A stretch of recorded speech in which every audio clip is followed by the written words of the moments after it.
ਬਿਸਮਿਲ੍ਲਾਹਿਰਰਹਿਮਾਨਿਰਰਹੀਮ अस्सलाम वालेकुम। ਅੱਜ ਅਸੀਂ ਤੁਹਾਡੇ ਨਾਲ ਇੱਕ ਵੱਖਰਾ ਹੀ ਮੌਜੂ 'ਤੇ ਗੱਲ ਕਰਨੀ ਹੈ।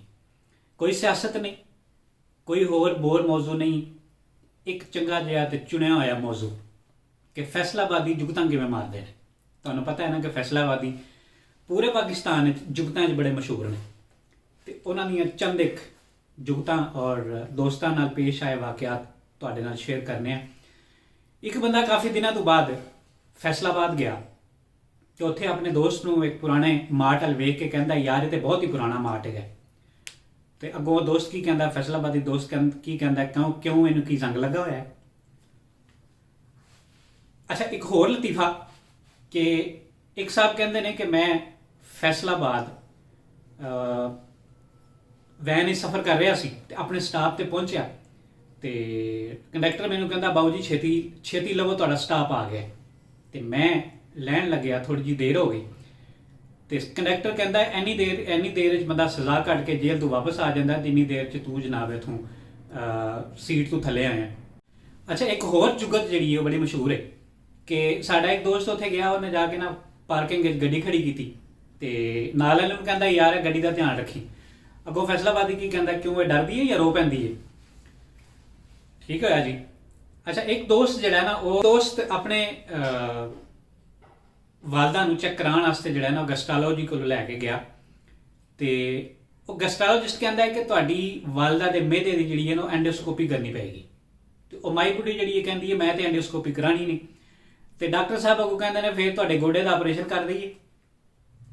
ਇਹ ਇਸ ਤਰ੍ਹਾਂ ਦੀਆਂ ਜੁਗਤਾਂ ਜਿਹੜੀਆਂ ਨੇ ਨਾ ਉਹ ਮਾਰਦੇ ਨੇ। ਤੇ ਇੱਕ ਵਾਰੀ ਨਾ ਜੁਮੇ ਦੀ ਨਮਾਜ਼ ਤੇ ਜਮਾਤ ਖੜੀ ਹੋਈ ਤੇ ਅਗਲੀ ਸਫ਼ ਵਾਲੇ ਜਿਹੜੇ ਨੇ ਨਾ ਲੜਕੇ, ਉਹ ਪਿੱਛੇ ਖੜਿਆਂ ਨੂੰ ਆਂਦੇ ਨੇ, ਕਹਿੰਦੇ ਨੇ ਕਿ ਅੱਗੇ ਆ ਜਾਓ। ਤੇ ਦੂਜਾ ਲੜਕਾ ਜਿਹੜਾ ਮੁੰਡਾ ਸੀ ਨਾ, ਉਹ ਸਫ਼ 'ਚ ਖਲੋਤਾ, ਉਹਨਾਂ ਨੂੰ ਕਹਿੰਦਾ, ਅੱਗੇ ਆ ਜਾਓ, ਕੋਈ ਇੱਥੇ ਸਲਾਬ ਤੇ ਨਹੀਂ। ਇੱਕ ਸਾਹਿਬ ਫੈਸਲਾਬਾਦ ਸ਼ਾਦੀ ਤੇ ਗਏ ਤੇ ਉਹ ਕਹਿੰਦੇ ਨੇ ਕਿ ਜੀ ਮੈਂ ਬਾਹਰ ਬੱਚਿਆਂ ਨਾਲ ਉੱਥੇ ਖੜਾ ਹੋ ਗਿਆ ਤੇ ਇੱਕ ਮੰਗਣ ਵਾਲਾ ਉੱਥੇ ਆਇਆ ਤੇ ਇੱਕ ਬੱਚਾ ਉਹਨੂੰ ਕਹਿੰਦਾ, ਮਾਫ ਕਰ। ਤੇ ਦੂਜੇ ਬੱਚੇ ਨੇ ਵੀ ਕਹਿ ਦਿੱਤਾ ਕਿ ਬਾਬਾ ਮਾਫ ਕਰ। ਉਹ ਜਿਹੜਾ ਪਹਿਲਾ ਬੱਚਾ ਸੀ ਨਾ, ਉਹਨੇ ਖਿੱਚ ਕੇ ਚਪੇਟ ਉਹਨੂੰ ਮਾਰੀ। ਉਹਨੂੰ ਕਹਿੰਦਾ, ਗੱਲ ਸੁਣ, ਮੈਂ ਕੋਈ ਜਾਲੀ ਕਿਹਾ ਸੀ।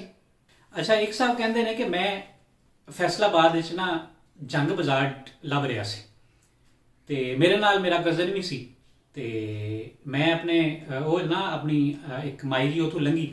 ਉਹਨੂੰ ਕਹਿੰਦੇ ਨੇ, ਅੰਮਾ ਜੀ ਇਹ ਜੰਗ ਬਾਜ਼ਾਰ ਕਿੱਥੇ ਹੈ, ਇਹਦਾ ਤੇ ਪਤਾ ਦੱਸੋ। ਤੇ ਉਹ ਅੱਗੋਂ ਅੰਮਾ ਪਤਾ ਕੀ ਕਹਿੰਦੀ, ਉਹ ਕਹਿੰਦੀ, ਉਹ ਭਾਈ ਮੈਂ ਕੋਈ ਨਕਸ਼ਾ ਚੁੱਕੀ ਫਿਰਨੀ ਹੈ।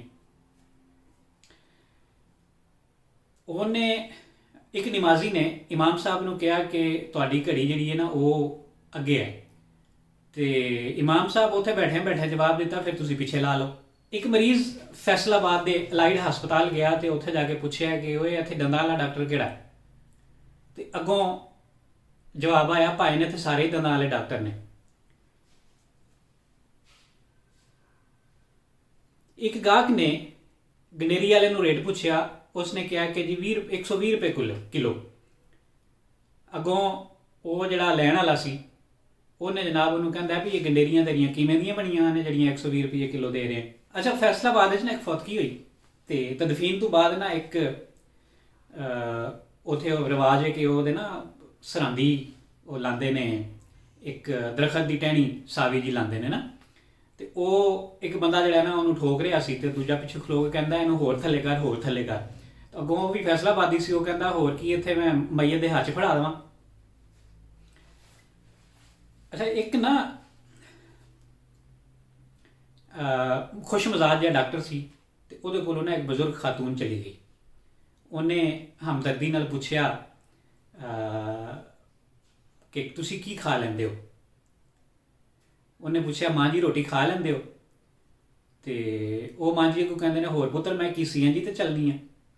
ਅੱਛਾ, ਫੈਸਲਾਬਾਦ ਵਿੱਚ ਨਾ ਇੱਕ ਆਰਮੀ ਦੇ ਸ਼ਹੀਦ ਦੀ ਜਨਾਜ਼ੇ ਦੇ ਮੌਕੇ ਤੇ ਨਾ ਗਾਰਡ ਆਫ ਆਨਰ ਫੌਜੀਆਂ ਦੇ ਦਸਤਿਆਂ ਦੇ ਕੋਲ ਨਾ ਔਰ ਸਿੰਘਾਂ ਵਾਲੀਆਂ ਬੰਦੂਕਾਂ ਹੁੰਦੀਆਂ ਨੇ, ਉਹ ਉੱਤੇ ਲੱਗੇ ਹੁੰਦੇ ਨੇ ਨਾ, ਚਾਕੂ ਨੁਮਾ ਚੀਜ਼ਾਂ ਲੱਗੀਆਂ ਹੁੰਦੀਆਂ ਨੇ।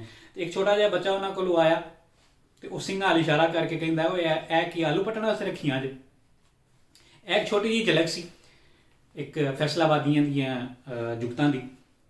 ਤੇ ਤੁਹਾਨੂੰ ਕਿਵੇਂ ਲੱਗੀਆਂ, ਅੱਜ ਦਾ ਪ੍ਰੋਗਰਾਮ ਕਿਵੇਂ ਲੱਗਿਆ, ਇਹਦਾ ਸਾਨੂੰ ਤੁਸੀਂ ਜਿਹੜਾ ਨਾ ਜਵਾਬ ਜ਼ਰੂਰ ਦੇਣਾ। ਤੇ ਅੱਜ ਲਈ ਇੰਨਾ ਹੀ ਕਾਫੀ ਹੈ। ਇਜਾਜ਼ਤ ਦਿਓ, ਰੱਬ ਸੋਹਣੇ ਦੇ ਹਵਾਲੇ।